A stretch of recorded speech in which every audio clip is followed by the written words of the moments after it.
ایک نوجوان نے اپنا واقعہ بیان کیا. وہ کہتا ہے ایک نوجوان تھا, بڑا دیندار اللہ والا تھا. تو کہتا ہے کہ میں ایک دفعہ بازار نکلا کچھ کام کے لیے, مارکیٹ سے کچھ چیزیں لینے کے لیے.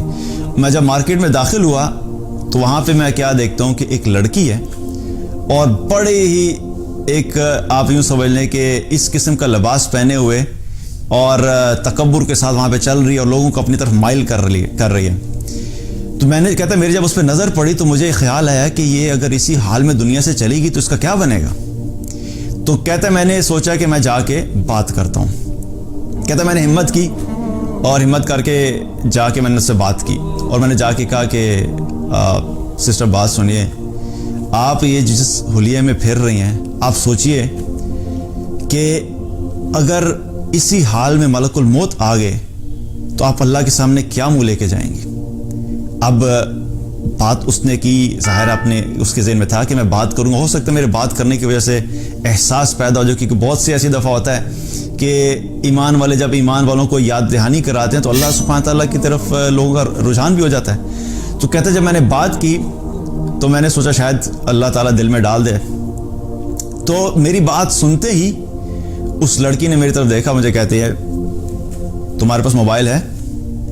اس نے کہا ہاں جی ہے. کہتا اپنا موبائل نکالو اور اپنے رب کو کال ملاؤ اور اس کو کہو کہ بھیج دے ملک الموت کو. وہ لڑکا کہتا ہے کہ میں نے جب یہ بات سنی تو میرا جسم کانپ گیا اور مجھ پہ ایسا خوف طاری ہوا کہ یہ نہ ہو کہ ابھی زمین پھٹے اور اس کے ساتھ میں بھی یہاں پہ دھنس جاؤں. اور یاد رکھیے کہ جو شخص اللہ کو جانتا ہے, اللہ کے دین کو جانتا ہے, جس نے قرآن پڑھا ہوا ہے, جو اللہ کی عظمت کو جانتا ہے, اللہ کے غضب کو جانتا ہے, اللہ کے غصے کو جانتا ہے, اللہ کی طاقت کو جانتا ہے, تو جو جاننے والا ہوتا ہے نا اس کے لیے بہت بڑی بات ہوتی ہے.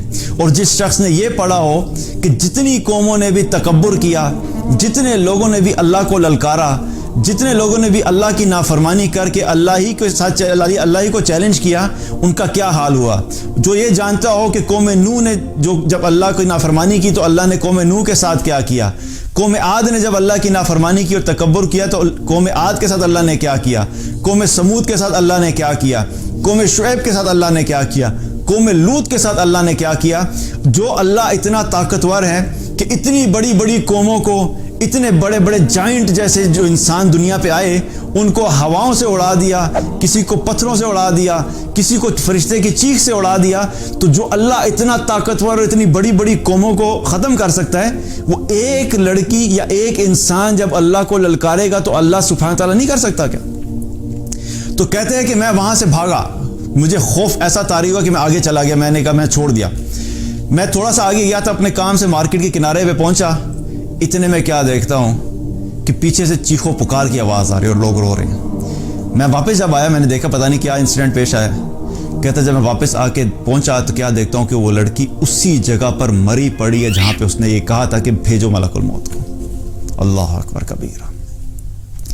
کہتا جب میں نے اس کو اس حال میں دیکھا تو میں وہاں سے پھر رک نہیں سکا اور پھر میں وہاں سے بھاگا اور میں یہ سوچا کہ کس طرح انسان اپنے آپ کو کیا سمجھتا ہے اور اللہ کے سامنے کس طرح اللہ کو للکارتا ہے. تو یاد رکھیے کہ ایک ہے گناہ کرنا اور گناہ ہونے کے بعد اس گناہ پہ قائم ہو جانا اور پھر تکبر کرنا اور پھر اللہ ہی کو للکارنا شروع کر دینا, یہ بہت بڑا ظلم ہے. اور انسان کبھی کبھی شیطان کے ایسے وسوسوں میں آ جاتا ہے اور ایسے برے طریقے سے ٹریپ ہو جاتا ہے کہ اس کے دل سے اللہ کی عظمت بالکل ختم ہو جاتی ہے.